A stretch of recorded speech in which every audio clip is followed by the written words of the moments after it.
नेकी का बदला। नन्ही फातिमा जोर जोर से एहसान का बदला स्टोरी याद कर रही थी। किसी जंगल में एक शेर दरख्त के नीचे आराम कर रहा था। इधर से एक शरारती चूहे का गुजर हुआ। इसने देखा कि शेर सो रहा है। वो इसके ऊपर चढ़ गया और शरारतें करने लगा। इसकी उछल कूद से शेर की आंख खुल गई।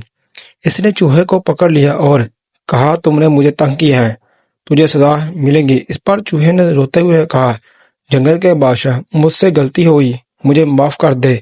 इस पर शेर को रहम आ गया और इसने चूहे को छोड़ दिया। चूहा एक तरफ दौड़ गया। कुछ दिनों बाद इसी चूहे ने देखा कि शेर किसी शिकारी के लगाए जाल में फंसा हुआ था। वो आगे बढ़ा और अपने नुकीले दांतों से जाल को तरने लगा। इसने जल्दी ही जाल की रस्सियां काट कर शेर को आजाद कर दिया। इस पर शेर ने चूहे का शुक्रिया अदा किया। इस पर चूहे ने कहा, आपने मुझ पर एहसान किया था, आज मैं आपके काम आ गया। अतवार होने की वजह से फातिमा सुबह से ये स्टोरी बार बार बुलंद आवाज से याद कर रही थी। शाम को जब इनके पापा जान ड्यूटी से आए तो आमना ने कहा, पापा जान ये सुबह से स्टोरी याद कर रही हैं।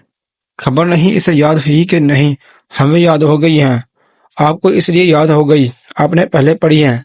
फातिमा क्या खामोश रहने वाली थी? एहसान या नेकी का बदला में बहुत सी स्टोरियां थी। ये एक फर्जी कहानी है। ऐसे शेर और चूहे के पैराए में दिलचस्पी के लिए लिखा गया है ताकि बच्चे दिलचस्पी से याद करें। मैं आपको एक दिलचस्प कहानी सुनाता हूँ जो सच्ची है। यकीनन आपकी टीचर को भी पसंद आएगी। सिर्फ 2-3 नाम मुश्किल हैं, वो याद करने होंगे। वो बच्चे दिलचस्पी से कहानी सुनने लगे। पापा जान सुनाने लगे। बहुत अरसे की बात है। स्कॉटलैंड बरतानिया का एक जजीरा है जिसमें एक गरीब किसान रहता था। एक दिन अपने खेतों में काम कर रहा था कि इसे किसी बच्चे के चीखने चिल्लाने की आवाज सुनाई दी। वो आवाज की समझ गया। इसने देखा कि एक बच्चा एक जोहर में डूब रहा था। वो जोहर दलदली था। वो जितना बाहर निकलने की कोशिश करता इतना नीचे जा रहा था। किसान ने इसे कहा कि वो आराम से खड़ा हो जाए, मैं इसके लिए कुछ करता हूँ। वो जल्दी से एक लंबी और कुछ लकड़ी उठाए आया और इसने वो लकड़ी इस बच्चे के आगे की और कहा कि इसे मजबूती से पकड़ ले। यूं दोनों की कोशिश से बच्चा बाहर आ गया। किसान ने बच्चे से कहा वो इसके साथ घर चले और ये गंदे कपड़े बदल ले। इस पर इस बच्चे ने कहा, आपका शुक्रिया, मेरे वालिद साहब मेरे लिए परेशान होंगे। इसने एक तरफ दौड़ लगा दी। अगले दिन एक शानदार बग्घी इस किसान के घर के सामने आकर रुकी। इससे एक बार शख्सियत बग्घी से उतरी। इसने किसान का शुक्रिया अदा किया कि इसने इसके बच्चे की जान बचाई है। इसे क्या सिला दूं? इस पर किसान ने कहा, मुझे किसी सिले की जरूरत नहीं, मैंने अपना फर्ज निभाया था। मेरी जगह कोई भी होता तो वो यही करता। मुझे किसी सिले की जरूरत नहीं। बहुत असरार पर भी किसान ने कुछ फैसला न लिया।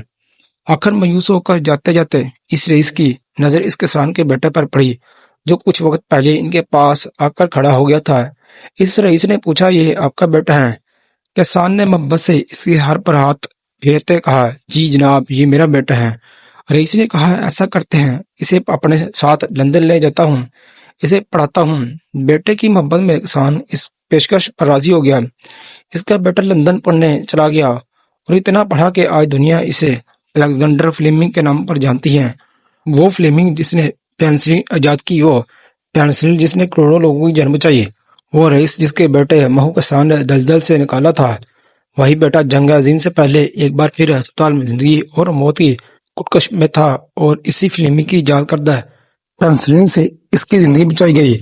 यूं वो रईस जिसका नाम रूडोल्फ चर्चिल, इसका बेटा विंस्टन चर्चिल था। पापा जान तरीफ पढ़ते हुए चर्चिल नाम कई बार पढ़ा है। वही चर्चिल? आमना ने हैरानगी से कहा, जी बेटा, वो चर्चिल जो जंग अजीम दोम में बरतानिया का वजीर था। इसे मर्द आइन भी कहते हैं। इसका कौल है कि भलाई का काम करे, क्यों ना कि भलाई पलट कर आपके पास आती है। पापा जान ये स्टोरी तो बहुत अच्छी है, सिर्फ कुछ नाम मुश्किल हैं। अच्छा, ट्राई करूंगी, फातिमा ने कहा।